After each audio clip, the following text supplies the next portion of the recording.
Honored guests, friends, and well-wishers, I can only reiterate our family's deepest gratitude to CII for making this event possible, especially for all of those who have flown in from out of town. We're all the more humbled and appreciative. Moreover, on a personal note, to be here with have my children present for such a touching tribute to their grandfather is all the more poignant. Many amazing tributes have been made and given to my father and his contributions to academia, industry, and indeed society at large at several memorial services in years past. I'm afraid there's precious little I can add here today, so I'll keep my comments very brief. Rather, if there are only two aspects of my father's legacy I'd like to emphasize, they would be his work ethic and his commitment to personal excellence. Being here in Chennai, the place where he grew up and built so many lasting relationships, I would be remiss if I didn't quote from one of his favorite works, the Tirukural. One of his favorite verses was, Devatan akadeninam muyarchadan mevarta kulidaram.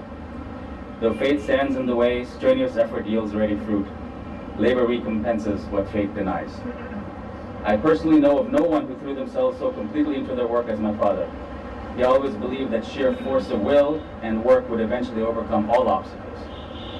We witnessed that relentless effort firsthand growing up and saw it flower into a body of work that shall be significant, transformational, and inspirational for many years to come.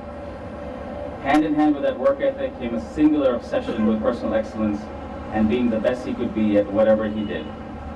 This was a continuous theme in his life. He always went to a presentation or class over-prepared, having given deep thought to the subject at hand.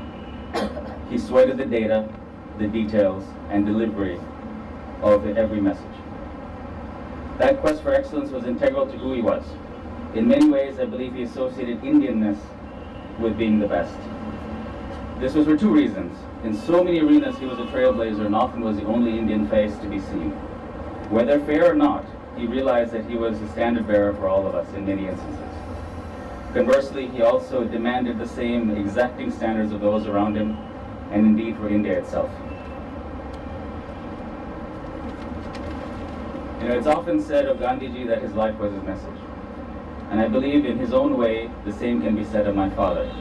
His personal striving paved the way for so many, indeed forced the world to look at Indian people and India in a brand new light.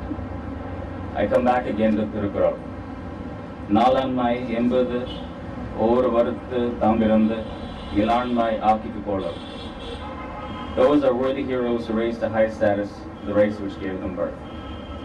My father, through his work and personal excellence and character, tried his best to elevate the status of India above all, as well as his own family, and especially his father, the late C.R. Krishnarao.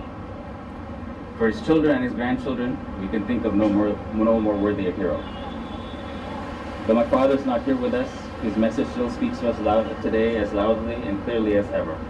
That message implores us all to work hard and carry on where he left off and commit ourselves to personal excellence regardless of our chosen paths. It asks us to march forward and build an India grounded in moral leadership, economic strength, and technological vitality. As a family, we know that he will be with us in that noble adventure. We hope that my father's vision of India at 75 remains the blueprint with which we can all go forward and build a nation worthy of our ancestors. God bless you all. Jai Hind and Vanakkam.